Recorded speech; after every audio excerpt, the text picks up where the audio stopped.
नमस्कार युवा प्रशिक्षणार्थी मित्रांनो, स्वागत आहे तुम्हा सर्वांचं आपल्या या यूट्यूब चॅनलवरती. गेली अनेक दिवस झाले आपण प्रशिक्षणार्थ्यांच्या विषयावरती कुठल्याही प्रकारचे अपडेट तुमच्यापर्यंत पोहोचू शकलो नाही, त्याबद्दल सर्वप्रथम तुम्हा सर्वांची मी माफी मागतो.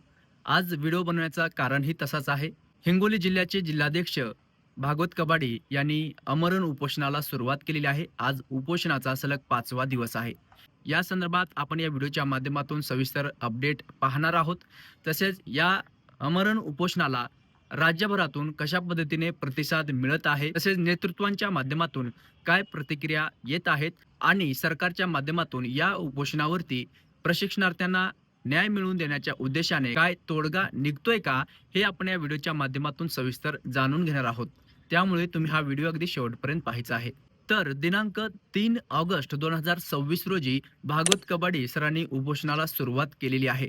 ज्यावेळेस कलेक्टरच्या माध्यमातून कौशल्य विकास विभागाला पत्र गेलं, त्यावेळेस कौशल्य विभागाच्या माध्यमातून देखील भागवत कबाडी यांच्या नावाने एक पत्र जारी करण्यात आलं. तर या पत्रामध्ये नेमकं काय सांगण्यात आलेलं आहे, हे आपण अगदी थोडक्यामध्ये अगोदर पाहूया आणि नंतर आपण या विषयावरती बोलणार आहोत.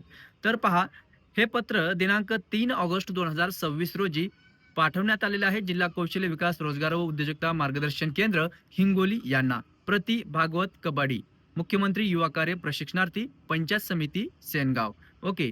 तर विषय पहा, महाराष्ट्र राज्यातील प्रशिक्षित शिक्षित बेरोजगार युवकांना रोजगार उपलब्ध करून देण्याबाबत तसेच या मागणीसाठी श्री भागवत कबाडी यांनी सुरू करणारं आमरण उपोषणाच्या अनुषंगाने निवेदन. तर या विषयास अनुसरून त्यांनी असं देखील संदर्भ दिलेले आहे, जे कौशल्य विकास विभागाकडून जे परिपत्रक काढण्यात आले, जी-आर काढण्यात आले, या सर्वांचा या ठिकाणी संदर्भ घेतल्यानंतर काय सांगण्यात आलेले आहे पहा.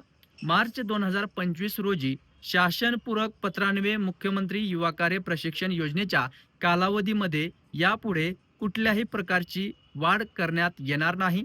तथापि सदर प्रशिक्षणार्थ्यांस संबंधित आस्थापनेत कायमस्वरूपी नोकरीचा हक्क राहणार नाही असे नमूद आहे. हे आपणास अवगत आहे. ओके. तर क्लिअरली या ठिकाणी मेन्शन करण्यात आलेलं आहे आणि हे उपोषण तुम्ही करू नये, अशा प्रकारचं देखील या ठिकाणी सल्ला हे कौशल्य विकास विभागामार्फत भागवत कबाडी सरांना देण्यात आलेला आहे. तरीही या पत्राला जुमानून प्रशिक्षणार्थ्यांना न्याय मिळवून कशा पद्धतीने देता येईल, या दृष्टिकोनातून भागवत कबाडी यांनी आमरण उपोषणाला सुरुवात केलेली आहे. विद्यार्थी मित्रांनो, आमरण उपोषणाचा 5वा दिवस आहे. राज्यातील नेतृत्वांच्या माध्यमातून देखील यांना पाठिंबा मिळत आहे. प्रशिक्षणार्थ्यांच्या माध्यमातून तर मिळतच आहे, परंतु त्या ठिकाणी प्रशिक्षणार्थ्यांची संख्या अजूनही दिसत नाही. गेली अनेक वर्ष झाली आता आपण पाहतोय प्रशिक्षणार्थ्यांचे ठिकठिकाणी आंदोलन झाली, उपोषण झाली, परंतु संख्याबळ अभावी त्या ठिकाणी आपल्याला जे अपयश मिळत आलेलं आहे, त्याची या ठिकाणी पुनरावृत्ती होऊ नये असं जर तुम्हाला वाटत असेल, तर या ठिकाणी आंदोलन स्थळावरती किंवा उपोषण स्थळावरती तुम्हाला मोठ्या संख्येने उपस्थित राहावं लागणार आहे. प्रशिक्षणार्थ्यांच्या माध्यमातून एक मोठा निर्णय देखील घेण्यात आलेला आहे. सरकारचं लक्ष वेधून घेण्याकरिता एक रास्ता रोको करण्यात येणार आहे.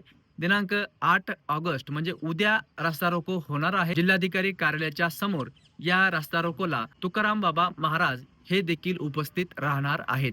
त्यामुळे या व्हिडिओच्या माध्यमातून माझी देखील तुम्हा सर्वांना विनंती राहील की तुम्ही या आंदोलनस्थळी उपस्थित राहायचं आहे. मोठ्या संख्येने त्या ठिकाणी जर तुम्ही दिसलात तर निश्चितच यश मिळेल. तुम्ही सर्वांनी पाहिलेलं आहे की जंतर मंतर दिल्ली या ठिकाणी अभिजित दिपकेच्या माध्यमातून जे आंदोलन उपस्थित झालं, त्या आंदोलनाला यश देखील मिळालं आणि शेवटी जाता जाता अभिजित दिपके यांनी देखील सांगितलेलं आहे की झुकती है दुनिया, झुकाने वाला चाहिए.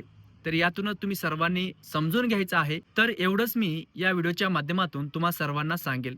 बाकी तुमच्या काही प्रतिक्रिया असतील तर तुम्ही नक्की कॉमेंट्स करून या ठिकाणी तुमचे मत नोंदवू शकता. तेव्हा भेटूयात पुढील अपडेट घेऊन नवीन व्हिडिओच्या माध्यमातून. तुर्तास धन्यवाद.